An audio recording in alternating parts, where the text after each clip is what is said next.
Les aides d'État sont souvent perçues comme complexes, mais elles peuvent être souvent de leviers importants. On en parle tout de suite avec mon invitée, Karine Goulet-Nissen, avocate fondatrice du cabinet Ban Public. Karine Goulet-Nissen, bonjour. Bonjour Arnaud.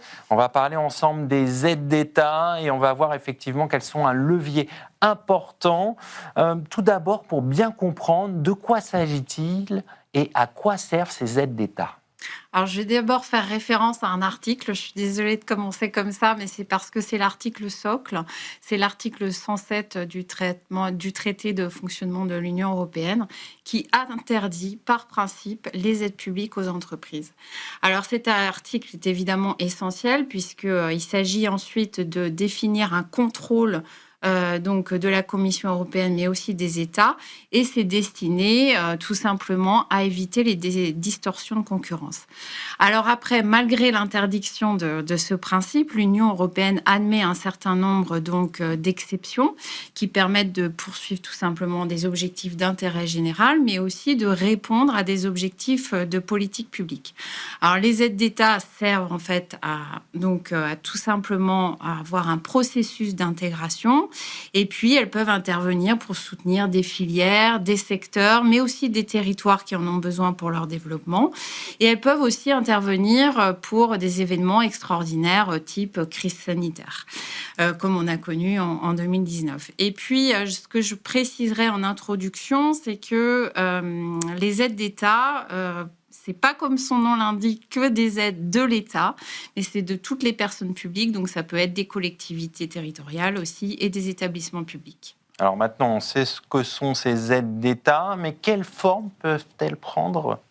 Alors, en fait, la forme est beaucoup plus large que la simple subvention, puisqu'elle couvre en fait toutes les interventions qui peuvent alléger la charge que peut avoir l'entreprise.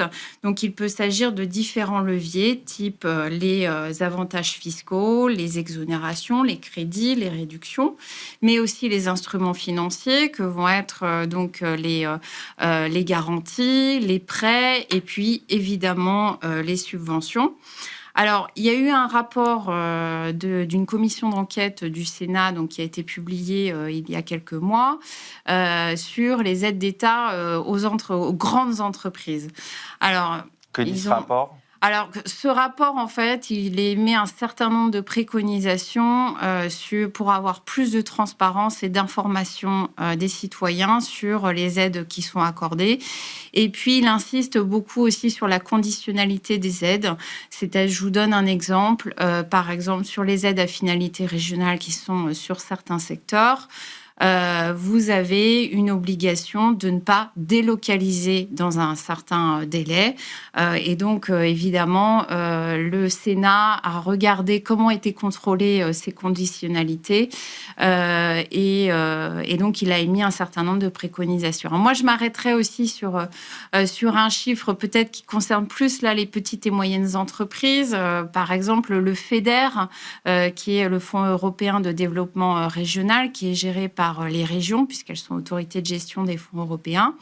Il est de plus de 9 milliards sur la programmation 2021-2027, donc au titre de la politique de cohésion mise en place par la Commission européenne. Donc c'est un levier important pour tous les acteurs d'un territoire. Donc on voit que c'est un levier important et pourtant on a l'impression que certaines entreprises ont peur d'utiliser ces aides d'État. Oui, alors effectivement, on peut dire qu'elles ont peur dans le sens où ça peut évidemment créer une certaine méfiance, tout simplement parce que la réglementation européenne peut être identifiée comme source de lourdeur et de complexité. Mais ce sur quoi je voudrais insister, c'est que si l'entreprise a de la méthode et de la rigueur, elle peut facilement accéder à ces aides et ça peut vraiment être un levier pour son développement. Alors, vous avez parlé du cadre juridique. Comment la Commission européenne encadre-t-elle ces aides d'État ? Alors, en fait, c'est un long cheminement que la Commission européenne à réaliser, puisqu'en fait, il s'agit à la fois d'encourager les secteurs, les filières, et en même temps, ne pas créer une distorsion de la concurrence. Donc, trouver le bon équilibre est évidemment compliqué. Donc, il y a eu beaucoup de décennies de textes pour arriver à trouver un bon équilibre. En tout cas, elle définit un cadre général, et ensuite, les États membres notifient un certain nombre d'aides qu'ils souhaitent mettre en place au niveau de leur territoire. Alors, on vient de voir le cadre. Comment les entreprises peuvent-elles être accompagnées dans ce processus ? Alors, les grandes entreprises, elles sont plutôt bien dotées de manière générale, puisqu'elles ont des équipes qui sont dédiées. Par contre, pour les PME, elles peuvent s'adresser aux chambres consulaires, par exemple, aux chambres de commerce et de l'industrie, aux chambres de métiers et de l'artisanat, mais elles peuvent aussi s'adresser aux collectivités territoriales et notamment aux régions qui ont la compétence développement économique et qui notamment définissent toutes les orientations sur le territoire au niveau économique par le biais du schéma régional de développement économique. Et enfin, vous avez les intercommunalités aussi qui jouent un rôle important dans les collectivités, puisqu'elles interviennent sur tout ce qui est immobilier d'entreprise. Et enfin, il y a évidemment des cabinets conseils qui accompagnent les entreprises, qui font vraiment de l'accompagnement sur mesure et qui connaissent bien tous les régimes d'aide pour accompagner ces entreprises. Alors, on va poursuivre justement sur les régimes d'aide. Est-ce qu'il y a des aides qui sont prohibées ou des secteurs où il n'y a pas d'aide d'État ? Alors, on ne peut pas dire que par nature, il y a des secteurs qui ne bénéficient pas d'aide d'État. En revanche, la Commission européenne définit des priorités.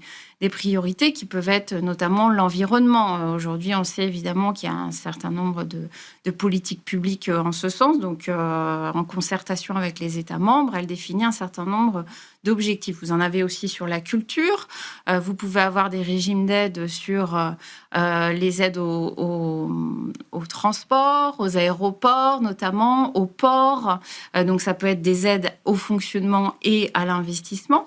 Et puis, vous avez aussi des aides qui interviennent plus sur un territoire. Donc, ça va être les territoires identifiés dans le cadre de ce qu'on appelle les aides à finalité régionale. Donc, c'est un zonage qui se fait à la maille communale.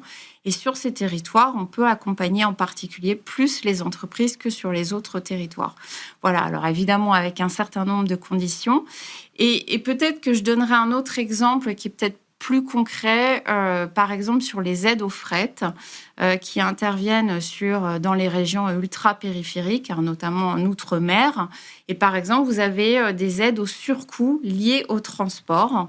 Donc, ça permet aux entreprises qui ont besoin, évidemment, d'exporter, de bénéficier d'aides pour ces surcoûts liés au transport. Pour finir, est-ce qu'il y a un risque en cas de mauvaise utilisation de ces aides d'État par les entreprises concernées ? Oui, il y a évidemment un risque, parce que la Commission européenne est très, très vigilante au respect de ces règles. Donc, je reprendrai l'exemple du FEDER, parce que quand une entreprise bénéficie du FEDER, elle signe une convention d'attribution donc, de l'aide. Et dans cette convention, il est précisé qu'il peut y avoir, par exemple, un contrôle, donc un audit au niveau national et ou européen.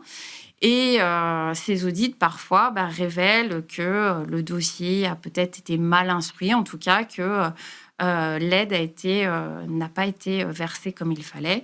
Et dans ces cas-là, effectivement, il y a une demande de remboursement de l'aide.